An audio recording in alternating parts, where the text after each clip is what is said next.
Kabupaten Penajam Pasir Utara dan Kutai Kartanegara, Kalimantan Timur resmi akan menjadi ibu kota baru Republik Indonesia. Proses pemindahan ibu kota akan menelan dana sekitar setengah triliun rupiah, namun hanya 19% yang akan diambil dari APBN. Belum genap sepekan, pemerintah merilis kepastian ini, hoax seputar ibu kota baru sudah mulai bermunculan. Apa saja hoax yang beredar, lalu faktanya seperti apa? Ani Rami akan mengulasnya dalam segmen Fact Check. Silakan Ani.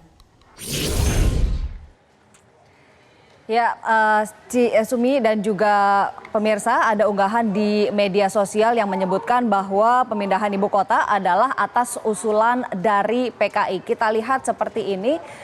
Juga disebutkan pemindahan ini menguntungkan diaspora Tiongkok yang memiliki jutaan hektar tanah karena harganya naik hingga 1000 kali lipat. Saya mengambil ini dari situs Kominfo. Dipastikan ini adalah hoax. Dalam jumpa pers yang digelar oleh Presiden Joko Widodo di Istana Negara disebutkan bahwa pemindahan ibu kota dilakukan karena beban Pulau Jawa sudah semakin berat. Bayangkan saja penduduknya mencapai 150 juta jiwa atau 54% dari total penduduk Indonesia dan 58% PDB disumbangkan oleh Pulau Jawa saja. Yang kedua adalah kita lihat beban Jakarta sendiri. Beban Jakarta sebagai kota, pusat pemerintahan dan juga bisnis sudah sangat padat. Pemerintah juga sudah melakukan kajian-kajian setidaknya selama 3 tahun dan melihat lokasi yang paling ideal sebagai ibu kota baru adalah sebagian wilayah Penajam Pasir Utara dan juga sebagian lagi ada di wilayah Kutai Kartanegara, letaknya di Kalimantan Timur. Lokasi ini juga sangat strategis dan berada di tengah-tengah Indonesia, berdekatan dengan wilayah perkotaan yang sudah berkembang yaitu Balikpapan dan juga Samarinda. Kemudian memiliki infrastruktur yang cukup lengkap. Alasan lainnya adalah karena risiko bencana yang minimal, baik banjir, gempa bumi, tsunami, kebakaran hutan, gunung berapi, dan juga tanah longsor. Nah, tanah yang digunakan pun dipastikan tanah milik pemerintah seluas 180.000 hektar. Kita simak lagi penjelasan dari Joko Widodo. Saat ini sudah terlalu berat sebagai pusat pemerintahan, pusat bisnis, pusat keuangan, pusat perdagangan, dan pusat jasa. Beban Pulau Jawa yang semakin berat dengan penduduk sudah 150 juta atau 54% dari total penduduk Indonesia dan 58% PDB ekonomi Indonesia itu ada di Pulau Jawa.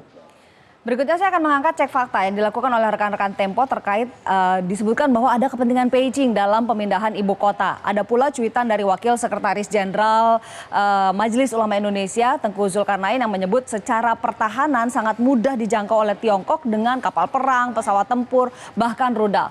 Cuitan ini sudah dibagikan sebanyak 4,6 ribu kali dan disukai 8,1 ribu.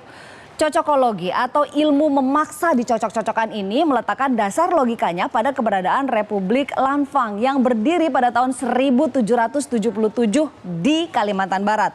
Saya akan tunjukkan Anda bagaimana cocokologinya. Pertama, Republik Lanfang yang berdiri 242 tahun lalu sudah runtuh sejak Kalimantan dikuasai oleh Belanda. Kejadiannya pada tahun 1884 atau 135 tahun yang lalu. Yang kedua, Republik Lanfang sendiri adanya di Kalimantan Barat, bukan di Kalimantan Timur. Yang ketiga, lalu apa hubungannya? Menarik garis lurus antara Kalimantan Timur ke utara ditarik ke Beijing. Kenapa garisnya berhenti di Beijing? Tidak dilanjutkan ke Mongolia atau ke Rusia atau mungkin ke selatan, ke Australia. Tidak ada alasan. Lalu kenapa harus secara horizontal, tidak ditarik garis secara vertikal ke barat misalnya, ditarik garis ke Kenya, Gabon atau Ekuador? Tidak ada alasan. Lagi-lagi di sini letak cocokologinya. Kepala Staf Presiden Muldoko menjelaskan dari sisi keamanan dan pertahanan nasional lokasi ibu kota baru lebih baik dibandingkan dengan Jakarta. Luasnya wilayah ibu kota baru justru memudahkan mobilitas pasukan jika semoga tidak terjadi jika terjadi pertempuran. Ini disebutkan bahwa ibu kota baru dikatakan oleh Muldoko ya bahwa memang bisa masuk atau bergerak dari wilayah mana saja, dan inilah salah satu keuntungan dari ibu kota baru. Lagi pula keberadaan hutan di sekeliling kota juga menguntungkan karena tentara kita punya keunggulan di sini, apalagi perang hutan Kopassus sangat diakui.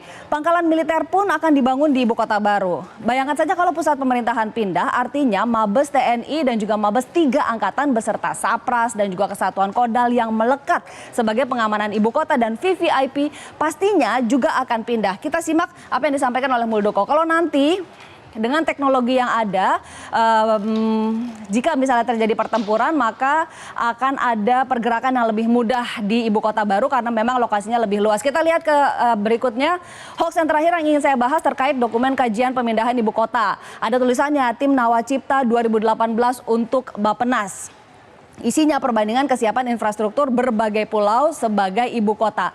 Badan Perencanaan Pembangunan Nasional atau Bappenas memastikan bahwa dokumen ini bukan milik mereka dan tidak ada logo, tidak ada kata pengantar, tidak ada tanda tangan Menteri PPN atau Bappenas yang menjadi standar dokumen resmi.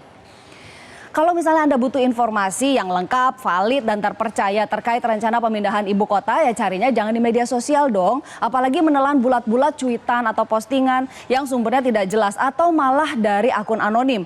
Anda bisa loh akses akun dan juga situs resmi Kementerian PPN Bappenas. Teliti dulu lah jika menerima informasi, saring sebelum sharing. Sumi, kembali ke Anda. Baik, terima kasih Ani untuk pemaparannya.